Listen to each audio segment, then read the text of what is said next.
Hey there, welcome back. At the announcement of its new charging technologies this week, Oppo revealed that the successor to the Oppo K3 is coming and the phone will launch as the Oppo K5, which will be the first to feature its new Hook 4.0 flash charge. Oppo K series are known for modern features at affordable price, and this will be the first quad camera and a 64 megapixel camera smartphone from Oppo with a powerhouse processor, great display and battery. The upcoming Oppo K5 specifications have been leaked, and here is everything you need to know about the upcoming device. According to the leak, the Oppo K5 comes with a 6.4-inch display with full HD Plus resolution. Like its previous models, it's probably going to use AMOLED display with an in-screen fingerprint scanner. Inside the phone is Qualcomm Snapdragon 730G processor, which is paired with 8GB of RAM and 128GB of storage, and there is no mention of support for a micro SD card slot.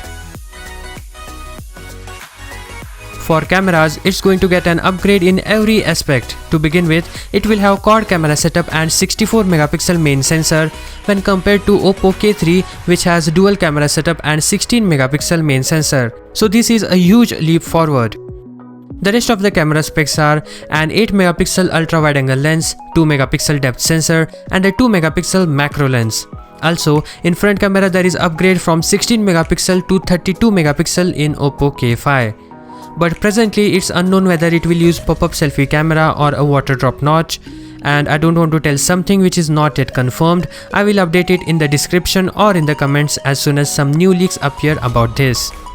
Come to think of it, the specs of this phone are identical to that of Realme X2, which hints at being a rebrand of the Oppo K5. The Realme X2 spec sheet reveals that the phone has an AMOLED display with a water drop notch, so we expect the same display type for the Oppo K5, but overall camera wise this will be an upgrade. The Oppo K5 will pack a 4000 mAh battery with support for 30W Hook 4.0 fast charging via a USB Type-C port. It will also pack an audio jack. There is no mention about the version of Android it is running, but the smartphone is likely to run on Android 9 Pie with ColorOS skin on top. Looking at the leaked specifications, the Oppo K5 seems like a power-packed device, especially with a 64 megapixel primary camera and a Qualcomm Snapdragon 730G SoC. The smartphone is likely to compete against the likes of Redmi K20, Realme XT 730G and other similar mid-tier devices. So that's it for today guys, hope you enjoyed it. See you in the next one. Peace out.